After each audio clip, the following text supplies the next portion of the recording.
Please welcome from Sheffield Wildlife Trust, Anna Whitram. and Sarah Sidgwick. How you doing, girls? You alright? Good, thanks. Very good, thank you. So basically, Sheffield Wildlife Trust, people might say birds and that sort of thing, but it's going to be a bit more than that, isn't it?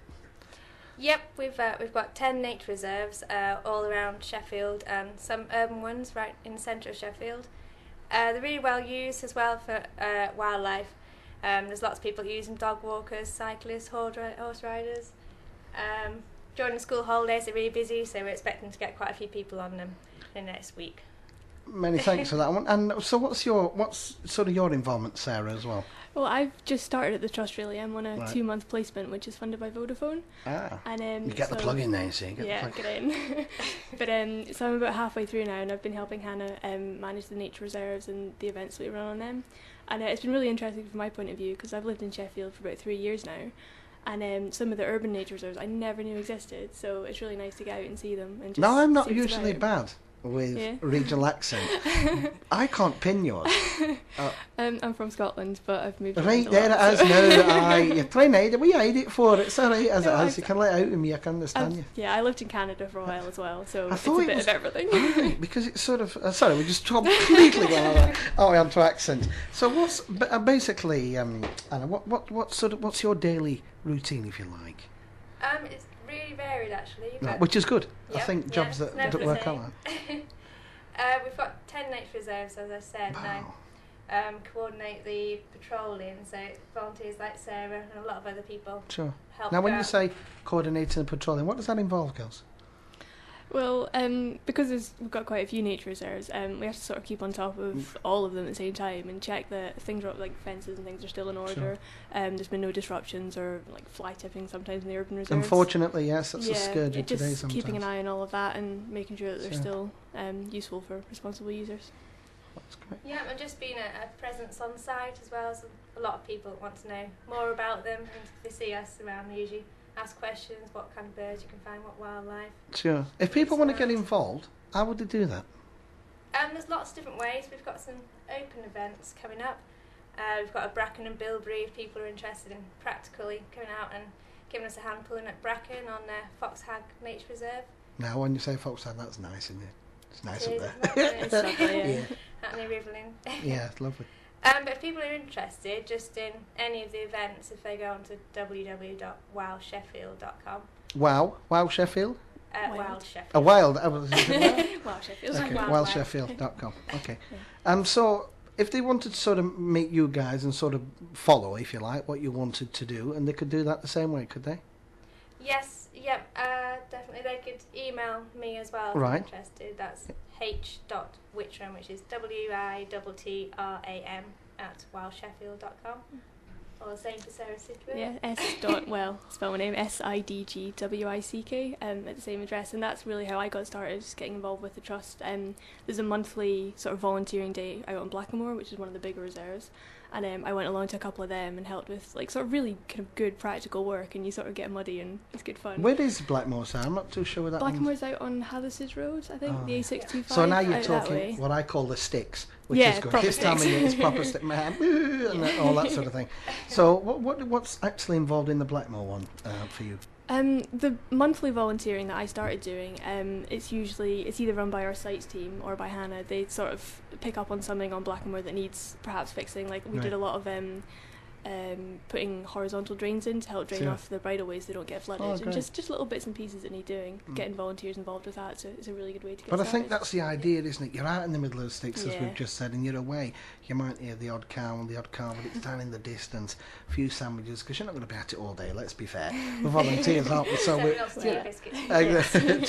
Free tea and biscuits today, that. That's what I Very good. So just give us a few dates and sort of things that people can sort of pin down, if you like, and what's occurring, if you would.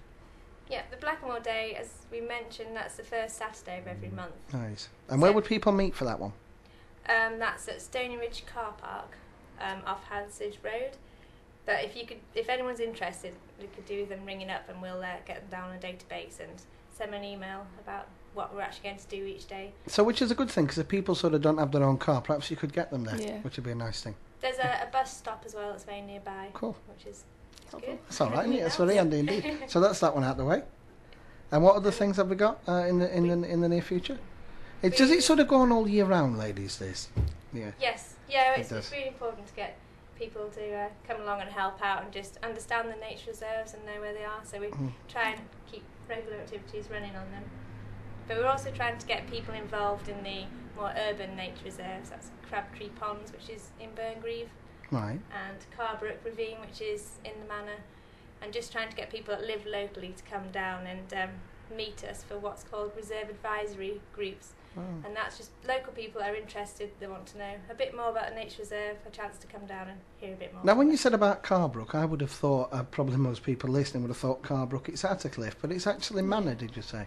Yes, That's confusing interesting. because there's a Carbrook Yeah. part of Attercliffe. Wow. So, But yeah. is that sort of off City Road sort of thing? Is that sort of your setup there? What used to be behind the Travellers Pub, if you like? Is that your area? Yep, it's near the Manor Top Right. off Yeah. Hestill Road, if anyone knows that. Yeah. It's off Prince of Wales Road. Yeah, that's Because Manor I'm saying recently, over the last 2 or 3 years, has sort of it's gone and been rebuilt in a lot of ways, hasn't it? The Manor section sort of thing.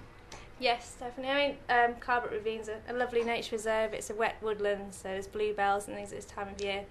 There's plenty of footpaths through it.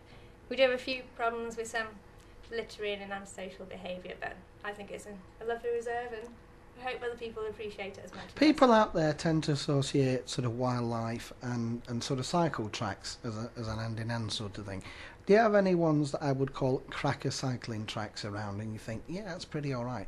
You can sort of cycle around that one or this particular area. Where would you recommend people to go to that one?